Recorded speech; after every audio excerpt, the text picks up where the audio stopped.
Rebonsoir à tous. Et je mesure la difficulté de l'exercice à être le seul obstacle entre vous et le dessert ou entre vous et votre lit. Donc je vais essayer de ne pas être trop long.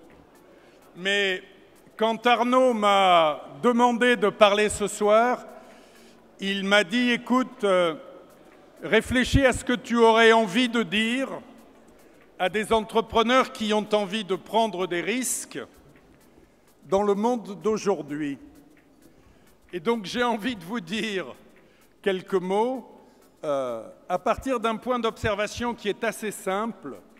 Ma triangulation personnelle, finalement, elle n'est pas très compliquée. J'ai un point d'observation un peu intello qui est l'Institut Montaigne, qui me permet de m'éduquer au quotidien parce qu'il produit des travaux de qualité formidables. Et ça me permet de comprendre pas mal de choses sur la manière dont bouge le monde. J'ai la chance de siéger au conseil de deux grosses boîtes très différentes l'une de l'autre et qui ne sont plus AXA, qui sont Nestlé et HSBC. Et j'ai enfin la chance de travailler maintenant avec des équipes d'investissement qui n'investissent que dans des boîtes en très très forte croissance, plus de 20% de croissance organique par an, donc qui sont sur tous les points de disruption. Et avec ces trois points d'observation, on voit assez bien changer le monde. Nous vivons une époque qui a probablement peu de précédents, peut-être la révolution industrielle du 19e, de la fin du 19e, peut-être ce qui s'est passé en Europe au moment de l'invention de l'imprimerie avec tous les bouleversements qui en ont résulté, mais c'est une période de disruption majeure. Et pour commencer par une note un peu sombre, je crois aussi que c'est la fermeture d'une parenthèse qui est celle de la domination du modèle de l'Ouest. Et que si nous n'en sommes pas conscients, nous ne comprenons pas grand-chose. C'est-à-dire qu'il faut retirer nos vieilles lunettes, qui sont des lunettes que l'on nous a mises sur les oreilles ou sur les yeux quand nous sommes rentrés à l'école primaire, dans laquelle nous considérions que le modèle européen était un modèle universel et qui disposait d'une supériorité naturelle qui ne s'affadirait pas. Je pense que cette époque est terminée. Je pense qu'on peut la ralentir. Je ne pense pas que le monde en soit devenu plus stable. Je pense qu'il faut en être conscient. Mais je pense aussi qu'il y a des opportunités formidables et des opportunités formidables pour les entrepreneurs, même si les institutions, elles ont du mal. Parce que nous sommes dans une configuration, dans un monde dans lequel la vitesse des changements, à la fois politique, sociologique et technologique, va plus vite que la capacité des institutions à en appréhender les conséquences. Et ça génère par conséquent un assez grand nombre de frustrations, d'inquiétudes, parfois de bouleversements. Mais quand on est entrepreneur et qu'on regarde ce monde, finalement, on se dit qu'il se passe des choses formidables dont on peut bien sûr tirer profit et faire bénéficier les autres. Il y a finalement deux grandes choses qui ne vont pas changer. La pauvreté est en recul et la classe moyenne en augmentation partout dans le monde, à l'exception peut-être d'un certain nombre de pays de l'Ouest qui tardent à faire leurs ajustements.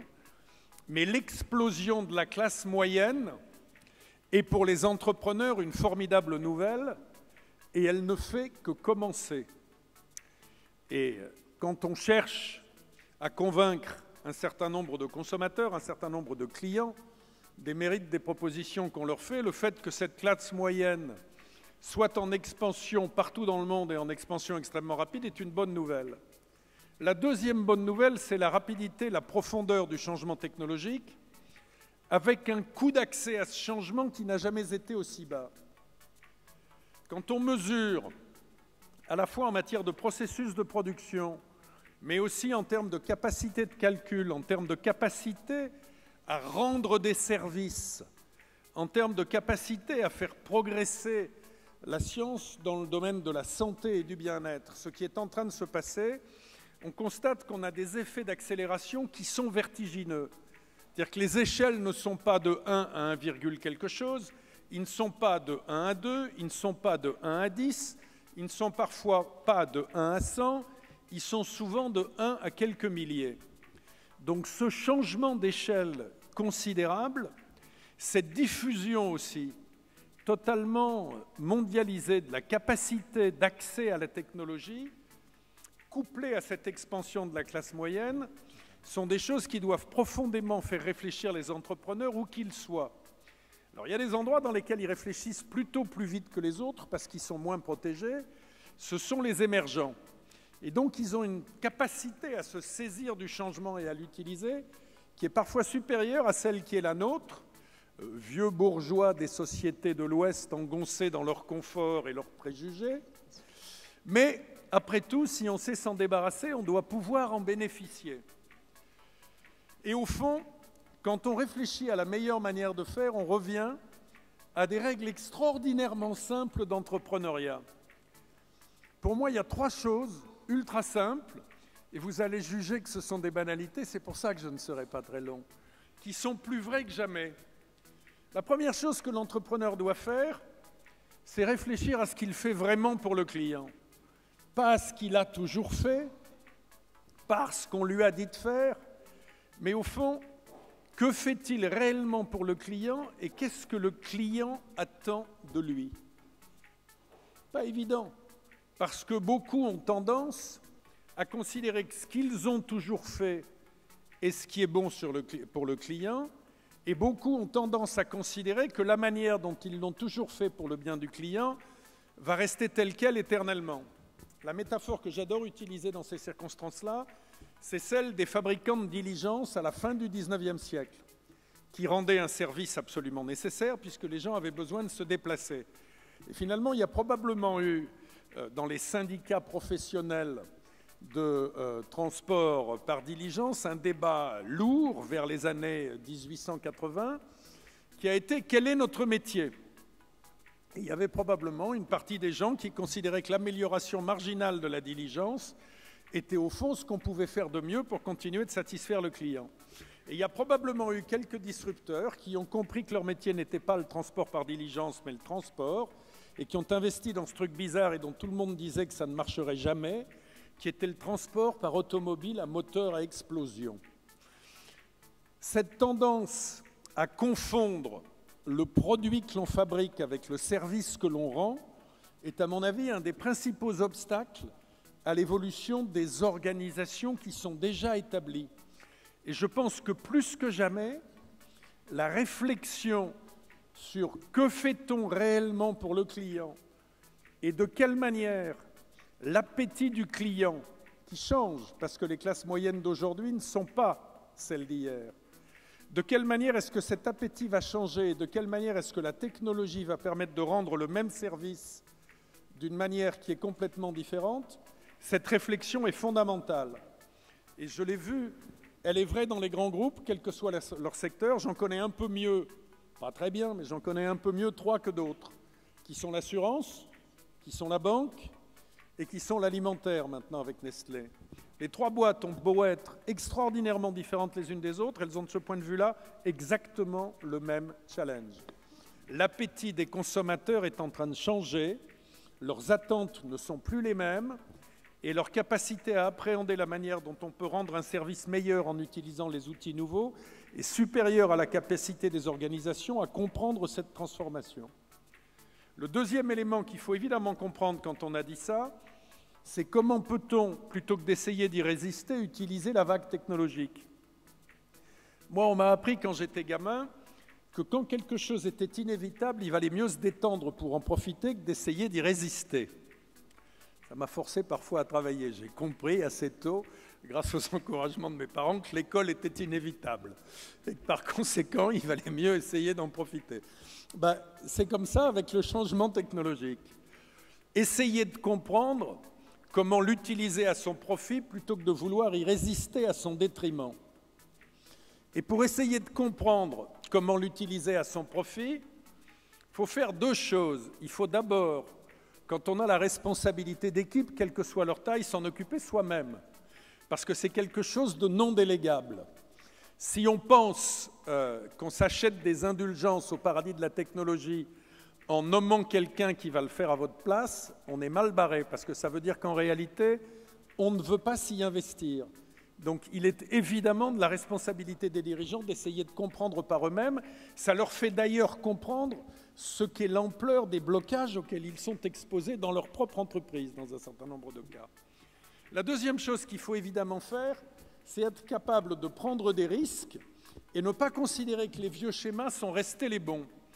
Et dans le registre « les vieux schémas sont toujours les bons », il y a évidemment cette fausse bonne idée qui consiste à croire que l'expérience vient avec l'âge. Quand on est dans une période de changement extraordinairement rapide, l'expérience ne vient plus avec l'âge. L'expérience, elle vient avec le savoir récent, sur le terrain. Et quand on constate que sont nées en moins de 10 ans un certain nombre d'entreprises dirigées par des gens qui sont à peine trentenaires et qui sont passés de 0 à plusieurs centaines de millions, voire plus d'1 milliard de clients, on se dit qu'après tout, nommer des dirigeants de moins de 30 ans dans des organisations conventionnelles, c'est peut-être un des meilleurs services qu'on puisse rendre à ces organisations, quelle que soit leur capacité à résister à ce type de changement. C'est vrai pour des institutions publiques, c'est parfois vrai même en politique, c'est tout à fait vrai dans la vie des entreprises. Parce que même si on s'y investit soi-même, on ne sera jamais né dans ce bain qui est celui des sociétés nouvelles. Donc la deuxième chose, c'est comprenons, essayons de comprendre, comprenez vous-même ce qu'est la force de ce changement technologique, qui fait d'ailleurs, par exemple, je vais prendre un exemple qui concerne probablement peu de gens dans la salle, qu'un étudiant en médecine, quand il termine aujourd'hui ses études, a au fond l'immense frustration de savoir que tout ce qu'il a appris est déjà périmé et l'immense bonheur de savoir qu'il va pouvoir en apprendre bien davantage dans les 18 mois ou 2 ans qui vont suivre. Donc apprenez le changement technologique. La troisième chose qui me frappe, c'est évidemment qu'il ne faut absolument pas sous-estimer, parce qu'elle est cruciale, la question des personnes, hommes et femmes, qui sont dans l'entreprise. Parce que le plus grand défi de nos sociétés, et en particulier des sociétés occidentales, qui n'ont construit leur démocratie que sur l'existence d'une classe moyenne qui se voyait un avenir, leur plus grand défi, c'est d'essayer de reconstruire ce rêve qui est en train de se déliter ou de se détruire. Ça ne se fera pas si on ne réfléchit pas à la manière d'accompagner les changements nécessaires. Ce qui a permis d'établir les démocraties du XXe, c'est la capacité à comprendre ce qu'étaient les transformations dans les compétences et les qualifications auxquelles il fallait procéder entre des sociétés qui cessaient d'être agricoles et des sociétés qui commençaient à être industrielles. L'école publique, laïque, obligatoire, où on a donné aux enfants de paysans illettrés les outils du savoir qui leur ont permis de trouver un job dans la société du lendemain, ont été un des principaux facteurs de transformation. Aujourd'hui, je pense qu'il faut toujours savoir lire et écrire.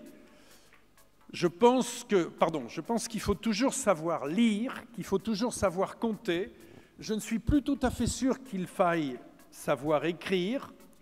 D'ailleurs, je ne sais pas combien de fois vous vous servez de votre stylo dans la journée.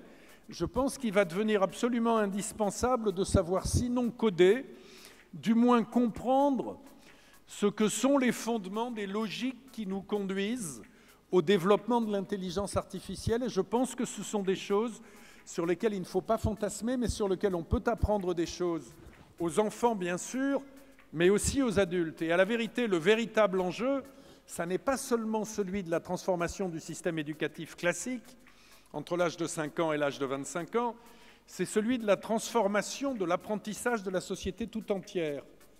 Parce que le schéma « j'apprends tout entre 50 et 25 ans et ensuite je le restitue ou j'en profite entre 25 et 70 ans », il est périmé puisque le savoir lui-même se périme.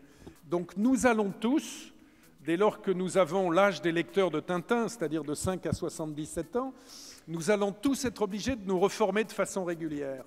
Donc comprendre la manière dont ceux avec lesquels nous travaillons vont devoir changer de qualification plusieurs fois dans leur carrière est essentiel. Alors bien sûr, il y a des gens dont on est sûr qu'ils vont perdre leur emploi et des emplois nouveaux dont on est sûr qu'ils vont apparaître. Ça n'est pas forcément facile à gérer, mais c'est la partie la plus facile à gérer de cet iceberg. Parce que ça, ce sont des choses visibles et simples. La partie la plus compliquée, c'est les 80% de vos effectifs dont les compétences vont avoir besoin d'évoluer, mais qu'il va falloir accompagner sur tout ce processus pendant toute leur carrière professionnelle. C'est ça, un des enjeux principaux de nos sociétés. Donc voilà 3 choses auxquelles je pensais, de toute manière, dont je pensais que ce pourrait être un message pour les entrepreneurs de ce soir. Mais il y en a 2 que je voudrais rajouter. Une parce qu'elle me tient particulièrement à cœur et une autre parce qu'il me semble falloir maintenant la mettre sur le paysage, surtout pour vous qui opérez à l'international. Et je commencerai par cette dernière. Nous avons vécu dans un monde dans lequel nous pensions que l'intelligence collective avait résolu la question du libre-échange. C'est-à-dire qu'il y avait suffisamment d'exemples dans l'histoire où la rétractation et la peur devant le changement qui avaient conduit à des mesures protectionnistes avaient elles-mêmes entraîné des catastrophes et nous pensions que le nombre de ces exemples était suffisant pour créer une sagesse collective.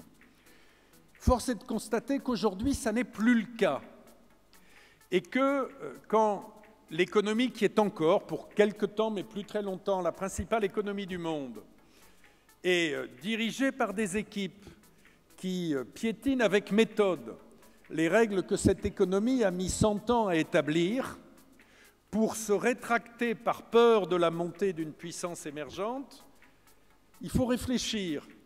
Et il ne faut pas attendre passivement que les choses s'améliorent d'elles-mêmes, d'autant qu'à la différence de ce qui se passait dans les épisodes précédents, la complexité, la sophistication, l'interpénétration de ce que j'appellerais les chaînes de production et d'environnement rendent ces mesures protectionnistes à la fois infiniment plus stupides, mais aussi infiniment plus nocives que par le passé. C'est-à-dire qu'elles ne font aucun gagnant, elles ne font que des victimes. Mais ça doit aujourd'hui conduire les entrepreneurs, et en particulier les entrepreneurs européens, à réfléchir sur ce que sont leurs vulnérabilités.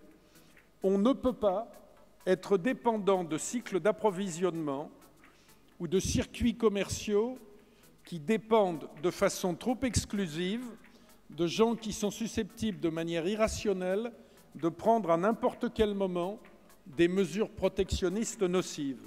Je pense qu'à la fin, ce que l'Amérique est en train de nous montrer sera un cas d'école sur les dommages que l'on peut infliger à sa propre économie parce que les entreprises les plus sophistiquées sont déjà en train de réfléchir à la manière, entre guillemets, d'éviter ce territoire. Comme un certain nombre d'entre elles sont en train de réfléchir à la manière d'éviter ceux qui sortent de l'Union européenne. Mais ne sous-estimons pas, pour tous ceux d'entre vous, tous ceux d'entre nous qui sont aujourd'hui exportateurs ou échangeurs dans les 2 sens de biens et services, la nécessité nouvelle de réfléchir à ce qu'est la vulnérabilité de vos modèles économiques, à des mesures qui seraient prises en dépit du bon sens et en dépit de tout ce que les règles les plus élémentaires de l'économie enseignent. Enfin, et ce sera mon propos de conclusion, dans tout cela, parce que nous sommes dans une période dans laquelle le changement et les progrès sont plus rapides, à des échelles plus profondes et sur des périmètres géographiques plus vastes qu'ils n'ont jamais été, la nécessité de la boussole morale est plus importante que jamais. Je fais partie de ceux qui pensent que le progrès n'est ni un bien ni un mal, que tout dépend de l'usage qui en est fait et que finalement, à la fin, la chose la plus importante, c'est la capacité de discernement et le ressort qui anime ceux qui se saisissent des outils ou des conséquences de ce progrès. C'est vrai pour les dirigeants politiques, c'est vrai pour les entrepreneurs, c'est vrai pour chacun des citoyens et des citoyennes que nous sommes. Et plus que jamais, je pense que parce que nous rentrons dans des territoires inexplorés, l'exigence de cette question est plus forte encore. Parce que quand on se balade dans des territoires bien connus, dans lesquels les règles sont bien établies, on n'a pas besoin de réfléchir, on fonctionne par réflexe. On a une espèce de carte Michelin intégrée, on sait où la route va tourner, on sait où sont les sens interdits, on n'est plus amené à se poser ce que sont les questions fondamentales. Quand on est en face de territoires inexplorés, on a besoin d'une boussole pour garder le nord. Et cette boussole, ce sont les valeurs morales, la capacité à discerner ce qu'est le service du bien commun, même à l'intérieur d'un projet d'entreprise, de ce qu'est l'utilisation égoïste et malsaine d'un certain nombre de ressources. Et je pense que c'est un des sujets sur lesquels notre pays, qui a toujours pensé avoir une vocation universelle et penser devoir être un des, entre guillemets, éclaireurs de ce qu'est la pensée, ferait bien de réfléchir à ces choses-là. Je me réjouis d'ailleurs qu'il essaye de le faire et de donner l'exemple sur un certain nombre de sujets. Mais nous autres entrepreneurs français, nous devons porter notre drapeau avec fierté, avec confiance en nous, sans arrogance, mais non seulement en réfléchissant à ce que vont être nos réussites économiques, aussi en essayant de penser à la manière dont nous pouvons mettre ces réussites économiques au service de ce qu'est le bien commun, qui aujourd'hui est véritablement ce que nous devons défendre si nous voulons garder les démocraties qui nous permettent de prospérer. Voilà ce que je voulais partager avec vous ce soir. Je ne résiste pas au plaisir de partager avec vous, pour conclure, un proverbe portugais qui m'a toujours plu, parce que le Portugal était la nation la plus riche d'Europe au XVe siècle, est devenue la plus pauvre au XXe, à cause d'assez mauvaises politiques publiques, mais on pourrait en parler. Parfois, ça ne prend pas 5 siècles, d'ailleurs, ça va plus vite. Mais les Portugais ont un merveilleux proverbe qui dit « Quand la tempête se lève, certains construisent des murs et d'autres des moulins ». Moi, je préfère appartenir au camp de ceux qui construisent des moulins, parce qu'à la fin, c'est plus productif et que les moulins à vent ne sont pas toujours des rêves donquichotesques. Merci.